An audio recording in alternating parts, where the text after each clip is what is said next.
यह है ओडिशा का कोरई रेलवे स्टेशन। यहाँ पर 21 नवंबर को सुबह सुबह एक तेज रफ्तार मालगाड़ी पटरी से उतर गई। यह मालगाड़ी खाली थी और जब यह पटरी से उतरी तो रेलवे स्टेशन पर अफरा तफरी मच गई। सुबह का टाइम था। लोगों को यह आशंका सपने में भी नहीं थी कि मालगाड़ी रेलवे स्टेशन पर ही उतर जाएगी। इस रेल एक्सीडेंट में स्टेशन पर मौजूद कुछ लोगों की मौके पर ही मौत हो गई। दर्जन भर से ज्यादा लोग बुरी तरह से घायल हुए हैं। ओडिशा के मुख्यमंत्री नवीन पटनायक ने दुर्घटना में मारे गए लोगों के लिए मुआवजे की घोषणा भी कर दी है। लेकिन सवाल यह उठता है कि मालगाड़ियों में लगातार एक्सीडेंट की घटनाएं सामने क्यों आ रही हैं।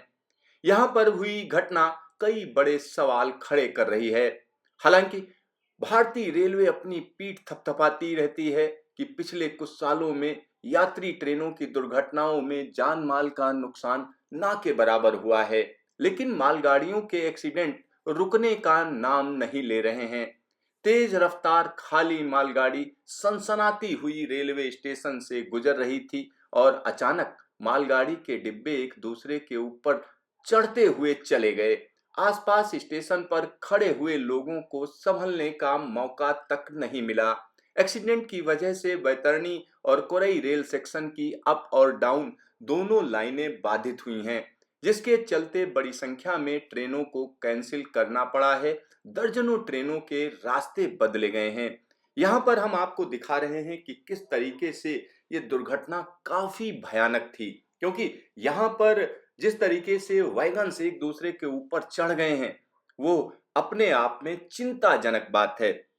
सबसे बड़ी चिंता यह है कि ये एक्सीडेंट रेलवे स्टेशन पर हुआ है। यहाँ देखिए किस तरीके से मालगाड़ी के पहिए निकले पड़े हुए हैं। एक दूसरे के ऊपर चढ़े हुए डिब्बे कहीं ना कहीं खौफनाक कहानी बता रहे हैं। और जो मालगाड़ियों के डिब्बे हैं, अगर इस तरीके से कोई एक्सीडेंट होता है तो उसमें लोगों की सेफ्टी क्या है, क्योंकि स्टेशन पर इस तरीके की दुर्घटना वाकई चिंता वाली बात है। क्योंकि बहुत से लोग होते हैं स्टेशन पर अपने को सुरक्षित समझते हैं, लेकिन इस तरीके की घटनाएं कहीं ना कहीं बता रही हैं कि मालगाड़ियों को लेकर जो सेफ्टी नॉर्म्स हैं उनको कहीं ना कहीं उल्लंघन किया जा रहा है। यहाँ देखिए किस तरीके से डिब्बा लगता है कि पेड़ के ऊपर चढ़ गया है, यानी स्टेशन की छत पर डिब्बा पहुंच गया है। इस तरीके की स्थिति वाकई चिंताजनक है। भारतीय रेलवे को सोचना होगा कि किस तरह के कदम उठाए जाएं जिससे मालगाड़ियों की दुर्घटना को रोका जा सके, क्योंकि मालगाड़ियों की दुर्घटना निश्चित तौर पर चिंताजनक है और आने वाले दिनों पर इस पर सख्त कदम उठाने की जरूरत है।